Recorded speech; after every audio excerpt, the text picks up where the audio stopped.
What is up, everybody? It is Monday, the best day of the week, and we are here talking Phoenix real estate development, national economy, economic news, and the whole nine yards, guys. This is a fun time for me to be able to get on here and talk to you about everything Phoenix so that you're fully informed on what's going on when it comes to real estate in Phoenix, resorts, development, coffee shops, even very important, golf, spring training, the weather, everything Phoenix. So we're going to go for another 15 to 25 minutes here on giving you data on what's happening here with the national economic news and how that's affecting our local Phoenix housing market specifically, because that's what this channel is about. It's about residential real estate, some commercial real estate too as well, but knowing what is going on, what the best timing is for buying or selling, investing in real estate here in Phoenix, whatever it may be. So thank you guys who are joining us here today. We really appreciate it. And we're going to dive right in and not waste any time. So I'm going to share my screen. We're going to get going here. But before I do, if you don't mind just commenting, make this a two-way conversation as much as possible. I really appreciate it, because maybe if you're thinking it, someone else is too. And if you're watching a replay, comment below. Let us know what your thoughts are on certain things, controversial or not. Am I wrong? Am I right? What do you think about what I'm saying here today and the data presented to you on this channel? But this is a data show. This is not a YouTuber that's out here just trying to get clickbait to make a statement to get people to really argue with each other. This is just facts. And whether you agree or not, it's facts and data. And it's coming from the most accurate sources possible, specifically for the Phoenix area here locally. So we're going to jump right in, guys, and get started. So here we go. I'm going to share my screen. This is going to be fun. We're going to go for a ride here at Everything Phoenix. So consumers think mortgage rates will improve, but they're still pessimistic about buying. Now, why is that? Let's jump in. There's a picture of Fannie Mae. We all know our lovely GSEs, Fannie Mae and Freddie Mac. But here we go. What this article goes on to say is that consumers are optimistic about mortgage rates and home prices will decline, but are still more pessimistic about actually buying the houses. Now, why is that? Why is that if consumers are pessimistic about they're pessimistic about the overall market, and they think mortgage rates are going to go down, but they're still not going to buy. Why is that? If rates go down, you would think people are going to jump in. That's what everyone's been saying for the last year and a half, and it hasn't happened. But now it's starting to occur. Rates are at the all-time low for the past 2 years, right? Not all-time low, but for the past 2 years, it's at its lowest amount right now, a rate at 6.25%. I'm going to show you my screen here, show you exactly where they are today. So here are mortgage rates. You're at the 6.25% on the 30-year fixed, guys. That is low. Look back here. Last time it was at 6.25 or under that. You're looking at approximately August of 2022. So for the past 2 years, this is the lowest it's been. That is a good thing. Now it's going in the right direction. Now we all know the Fed's getting ready to start meeting here in the month of September, right? It's happening. The Fed is going to meet, and the market's already baked in a quarter point reduction of the federal funds rate. But will it be a half point? Will it be 50 basis points? We'll wait to see, guys. I think if that happens, you're going to see this move a lot when it comes to the housing market. And we'll see what happens, though, because there's some other things that are tied to this housing market. Now, going back to this article, it said in August, a survey of 39% of consumers said they expect mortgage rates to decline in the next 12 months. Okay, that's good. I think it will too. Despite the improved affordability outlook, consumer perception of home buying conditions remain unchanged. They want more affordability, guys. That's what this is all about. Okay, that's what this is all about. Palin noted that 56% of survey respondents from the South indicated that it is a good time to sell, a decrease of 5 percentage points from July. This represents a strong divergence from the sense of home selling conditions in Northeast, Midwest, and the West, where readings moved higher in August, guys. And again, a lot of this is seasonal and seasonally adjusted, all right, for where the market's going into the end of the year. Now, in Arizona, where we're at, it could be a good thing, guys.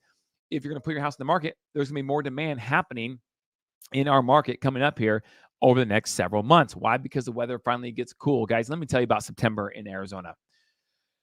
Whew. September in Arizona may be the worst month of the year. I'm not going to lie, guys. Why? Now, granted, football season has started, so that's really cool, right? But it's the fourth month of really hot weather, and you're like, okay, uncle, I give up. right? But right around the corner is this amazing month of October. And that's when the weather starts to break.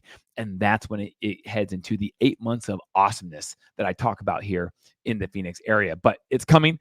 It's still hot in September. So that demand is right around the corner. It's right around the corner of increasing for Arizona, but not the case in most other cities across America where it's going to start getting cooler as we head to the winter. Okay. So let's keep that in mind for that. But you will see this article and you'll go, but hold on. What does it matter? Because we're going to have plenty of supply in the market. And overall, that is increasing. In fact, look at the supply right here on the Crawford report, and you can see that even in Arizona, it typically you don't have an uptick of supply in Phoenix this time of year until we get to about September, October. But in August, guys, right here, and in August, we had this little increase right here. You see the purple line in 2024, this little increase of supply. Interesting, right? It goes against what typically happens this time of year until you get to September. Okay. And you start seeing some of this start to curtail right here in more normal year, of 2020, 2021, etc. But it's going to increase in supply because that's what always happens. It's just a little earlier than usual for this time of year.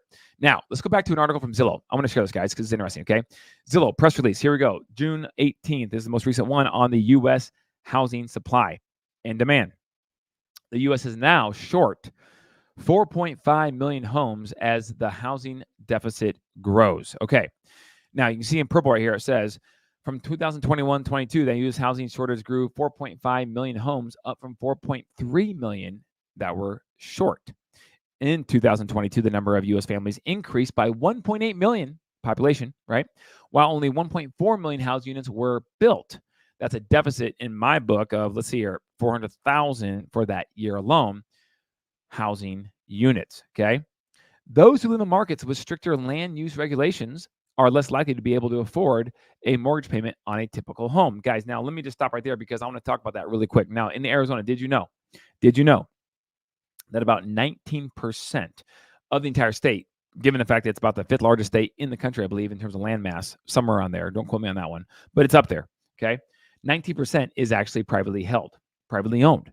The other aspect, 81% or so, is government owned or owned by the public domain, right? The state governments, local governments, the federal government.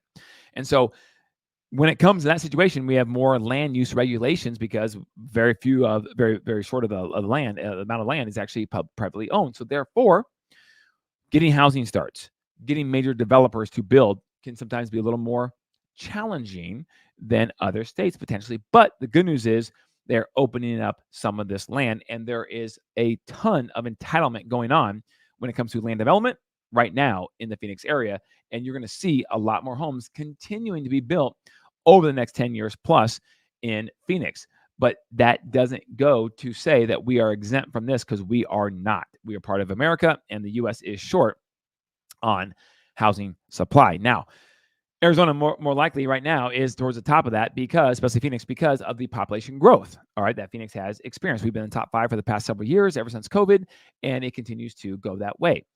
We are the benefactor, I should say, of California and some of these other highly restricted states that have seen an outflux of population. Illinois, Washington, Oregon, etc., coming to Arizona since the COVID pandemic. So you see this article like this, and you go, wow, okay, well, if that's the case, that doesn't necessarily mean we're going to have a drop in prices across the board nationally in our housing market, even if the economy goes south a little bit. Now, if the economy goes south a lot, you can see obviously how home prices coming down a good amount. Will that happen? It's hard to say. Wait till 2025 to see what goes on there. But I want to give you the data on this because this is very important in order to make a decision on where it's going to be in the future. Now, here's another article, Yahoo Finance, on the housing section. Okay. Mortgage rates falling to 5% would get this party started. Yes, I think it would. That's a long ways from where we are today, again, at 6.25%, which is phenomenal compared to where we've been the last 2 years. But 5%? I don't know about that. But in this article, they're saying that a new survey, which was revealed that 42% of prospective buyers said that a 5% rate would get them back in the market.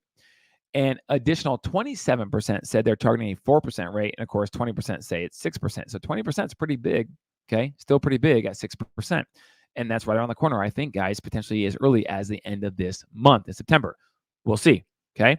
Many prospective buyers started questioning the American dream of homeownership as inflation brought mortgage rates to a cyclical peak of 8% in October of 23. But now rates are down more than 1.5% from its peak, and we're getting closer to home buyers' comfort zone of low 6s to high 5% rates. This is good, and this is going to get people back in the housing market, which for demand, that's what we need. Okay. So the problem with that, you have this teeter-totter, guys, because even though that's what we need for sellers and that's what we need to get more transactions happening, because right now we're looking at a total national transactional count of about 4.1 million homes transacting by the end of 2024. That's what the prediction is, according to Fannie Mae and some other companies. But 4.1 is way off from where it was at 5 million in 21. Okay. So it'd be nice to get back to that. But can we do that in maybe a responsible fashion, right? Not going from in 1 year from 4.1 to 5.1 million sales. That will obviously, given the housing shortage in America, that will create prices to rise, which we don't want to happen across the board too much because it's already fairly unaffordable to buy a home for the average buyer right now. But rates coming down and keeping prices down at the same time would work very well, guys. If you want that soft landing the Fed keeps talking about, you got to step the rates coming down slowly and somewhat consistent. A knee-jerk reaction will not help. In fact, if you go 50 basis points in this cut in September, that could be a little bit of a knee-jerk reaction in terms of the people jumping off the fence getting into the housing market. And if they do, without a bunch of supply coming back on the market, you can see where that could keep prices steady, if not increasing a little bit. So that's what this article right here is about in Yahoo Finance. Now, speaking of supply and demand and where we sit on all this stuff, let's talk about new listings by calendar month in the Phoenix area. You can see this article right here, this graph, shows you the cyclical nature of our housing market in Phoenix when it comes to the season. So you can see new listings by calendar month.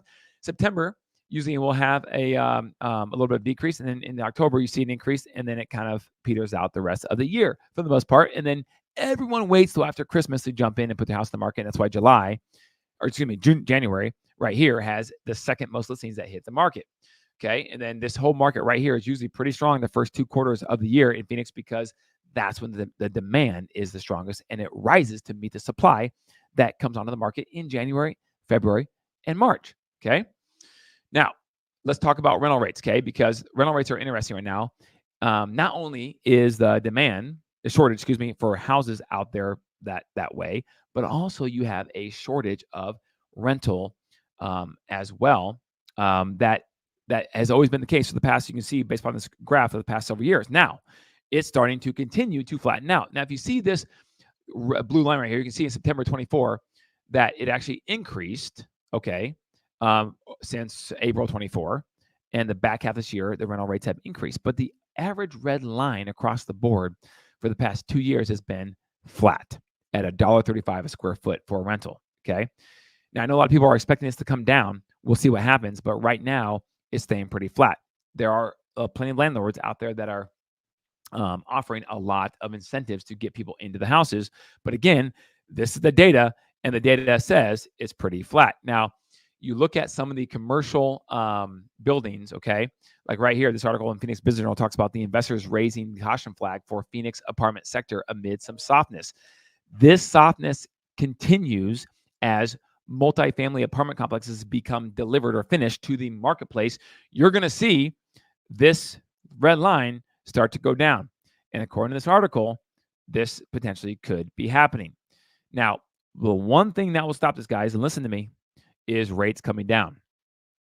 If rates come down, potentially this could allow some of these apartment investors to refinance their bridge loan or whatever they may have and hold on to that property and keep it longer term as long as they get the rents that they somewhat anticipate. Not an increase, but somewhat anticipate. So we'll see how this plays out, guys, but it talks about positive economic indicators have attracted a lot of investor interest in the Arizona apartment market, but you have a lot of caution there because there's potentially an overabundance of supply in this sector. We'll see. Okay. But now going back to the conference report and the data, now going back to single family homeowners selling their houses, this is interesting, right? Because the number of price changes per week, guys, price changes have actually decreased in the summertime. And I think a lot of people were kind of like, well, summertime, I'm not going to cut my price that much. But you see an increase this past week right here. In September 1st, there were 2,149 price cuts to all the listings on the marketplace in Maricopa County. The week before, there were only 1997, and before that, 1893. So I think you're starting to see some fatigue with some sellers that are trying to sell their house on the marketplace right now. A lot of people are sitting there going, man, my house is not selling. Maybe I need to get rid of the property. Let's go ahead and now, because people are settled and demand is starting to increase a little bit, let me go ahead and get my house more positioned correctly with my pricing to get it sold. Okay. So now if I go over to the conference report, I want to show you that where we currently stand here overall from a macro standpoint, right? From a macro standpoint, guys, where was this at 2 weeks ago? 99. Now we're at 98.2. The CMI is decreasing. That continues to show softness in the market for the housing market in Phoenix. Everyone is hurry up and wait. I talked about the beginning of this this YouTube live today being the great waiting period, right? Everyone's waiting around. Why? A lot of things. A, what happens with rates? B, the election coming up in November. Those are the two biggest things right now that are keeping people on the sidelines. In fact, that article goes on to talk about 43% of people saying they're not going to act on anything until after the election. Well, that seems kind of crazy because you want to zig when people are zagging. And if the majority of people start to zag after the election, either way, no matter who wins, you might, and you have to move too, make a move of some sort. What if you end up in the herd? If you end up in the herd, the best deals are not to be found, right? So I would just advise you to think the other way on this and potentially look at what's the market doing and what's best for my situation currently, whether it's looking to buy or sell, invest, whatever that may be, okay? But clearly you can see the market is starting to soften slowly but surely. There's the Cromford Market Index at 98.2. It's still a balanced market by definition, but it's going down from 100 3 weeks ago to 2 weeks ago, 99, and now to 98. Okay. Now, if you go by city, we love to do this, right? You can see there's more chinks in the armor because you have more red up here than you do green from the previous weeks. Okay. Now, here's a bottom line for you high D's type A personalities. Let's bottom line it for you right now. The average change in the CMI over the past month, plus 0.1%. Last week saw an increase of plus 1.2%. So overall, the Cromford Market Index per the major suburbs is going up just a smidge, but the overall MSA, including the smaller outlying suburbs, is down about 1%. Right? From 99 to 92, 98, excuse me, 99, 99, 98. Okay. So that being said, the trend has reversed and things are deteriorating again for sellers, albeit only gently. We'll see what happens. Now, this is very interesting. Okay. Again, to bottom line it for most of you people out there who are bottom line people, this is the statement you want to read right here. Overall, we see an annual rise in the median sales price of 2.4%.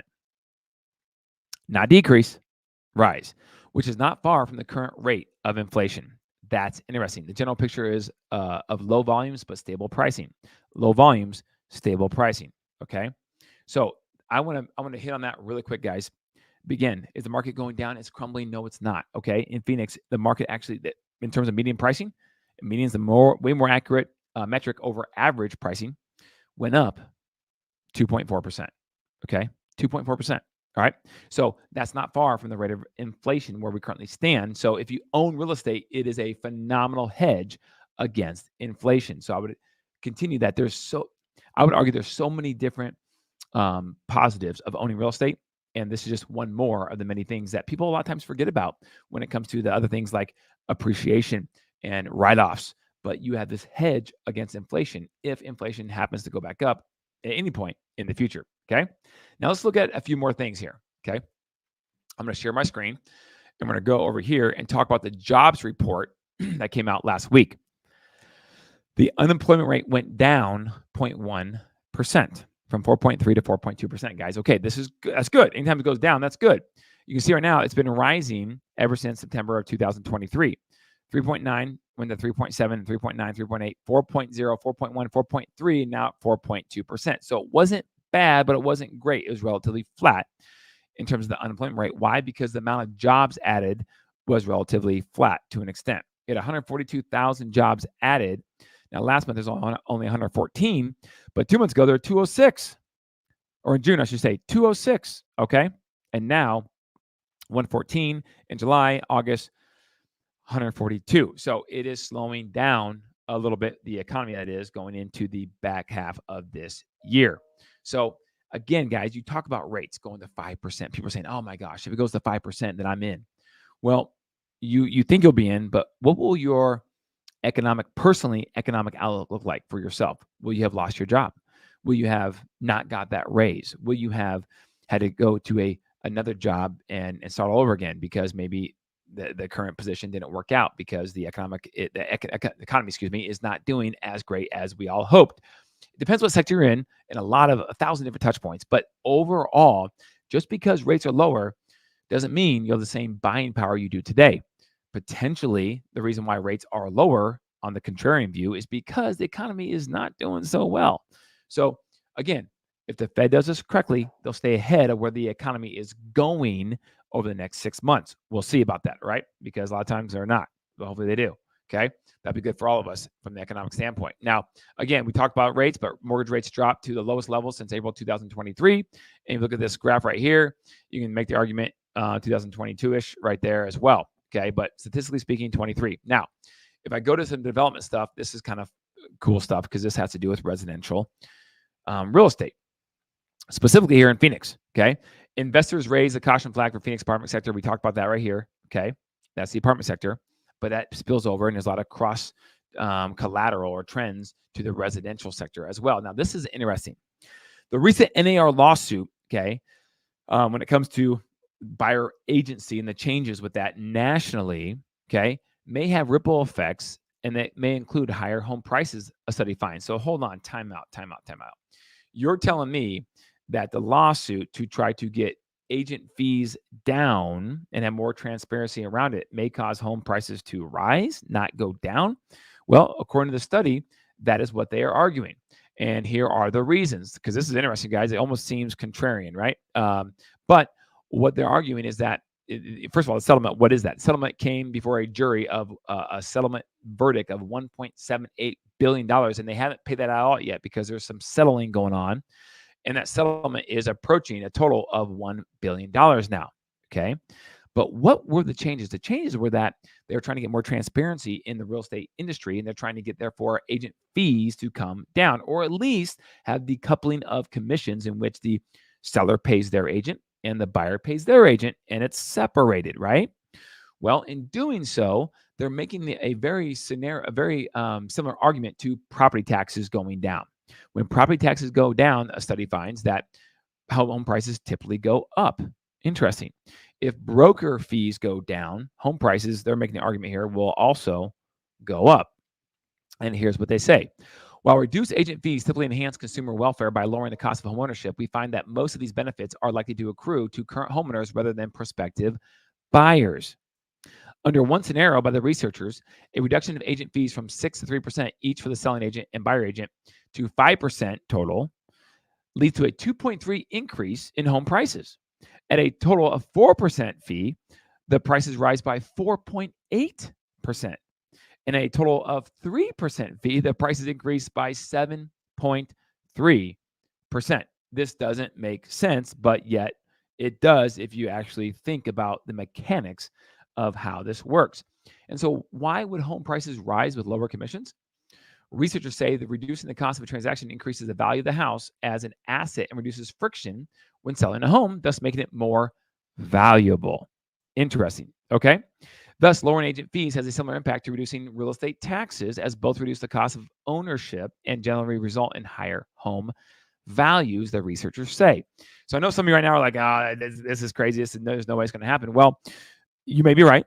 They may be wrong, but they have a lot of data behind their research, and this is what they're spending money on their time doing. So chances are they found in the past that this is correct, and therefore home prices will go up, not down, even though the whole point, supposedly, was by the people who filed this lawsuit was to get homeownership to come down. And unfortunately, it's probably going to have the opposite effect. So this is an interesting topic, guys, and very controversial. So what do you think? Comment below.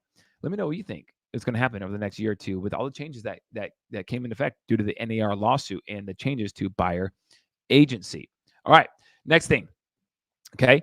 Via West Group makes a hefty investment in Buckeye's growth. Guys, Buckeye is the second largest by landmass city in Arizona, outside of Phoenix, and there is a ton of room for growth and development in Buckeye. It is in the West Valley, and this company is doubling down on a lot of stuff going on with all the Buckeye land that is available, and this is just a portion of that land. It extends all the way from down here up north of the I-10, behind the White Tank Mountains as well, and so on and so forth. There's Terra Teso. It's already going on and going to continue to be built out even further. Big residential development. Okay. Next is luxury development to break ground on 4,000 square foot condos in North Phoenix, guys. Here you go. More housing units. Okay. Where is this? This is going to take place in the Desert Ridge area, guys. And there's going to be again, luxury condos. But here's the map. I want to show you guys. There's Desert Ridge. And this is going to take place just north of the JW Marriott Desert Ridge Resort, right up here. Okay. Right up here. And so you can see Scottsdale's right here. You have, this is technically a Phoenix address, but Desert Ridge is one of the most premier addresses outside of, some PV addresses and Scottsdale addresses, of course, in the entire valley, because Desert Ridge is situated so well from a location standpoint. You can see the 101 right here. The 51 goes south into downtown, and it is just a great place to call home. And therefore, this developer agrees, and they're going to build some luxury condos there. Okay. We're almost wrapping up, guys. Just a few more things to cover here. Cannon Beach, the place you can go surfing in the desert, which is amazing, right? Nearest completion as new entertainment users emerge. Okay, and this is Cannon Beach in 2023. Offered a peak of a wave pool that will be in use next year, guys. So if you like to surf and you don't want to go 4 hours down the Rocky Point or 5 to 6 hours over to the coast of California from Phoenix, you can just do it right here in Mesa. Okay, 37-acre park that's going to have all kinds of fun stuff, including surfing. So that is awesome. And there's Cole Cannon, who is the developer behind the namesake surf park of Cannon Beach. Go stand and look out for that. And this is interesting, guys. Now, we never had a whole lot of foreigners buy real estate up in Phoenix. Now, we've had a lot of Canadians in the past, especially when the dollar was on par back in like 2008, 9, 10, that time. But when it comes like the Asian market, the European market, we don't get a lot in Phoenix compared to like in LA or maybe in Chicago or Miami. But we are starting to get the Canadians back to Phoenix, and Canadian buyers are snapping up more residential real estate, and it is happening, which is great because they're great buyers. Having that money pour into our economy is great for our local housing market. And the vast majority of Arizona foreign buyers, 60%, are Canadians. That does not surprise me. They love to get some dry heat and some nice weather when it's super cold in Canada. Oh my goodness, it is gorgeous down here. And the great thing is that it's just a straight flight for the most part south, depending if you're on the west side of Canada, from Vancouver, Calgary, Edmonton. It's just straight south down to Phoenix, and Canadians love flocking down here. And we love to have them because they support our local economy, and they are, for the most part, just great people, right? We love our Canadian friends up north. All right, guys. If you have any questions, please feel free to reach out to me at 480-660-5974. I really appreciate your time in watching this edition of Everything Live on our Everything Phoenix YouTube Live here. There you go. And until next Monday, please be sure to tap in. There are no federal holidays next Monday, so we'll be right back here next week at this time. So until then, Phoenix, keep it classy.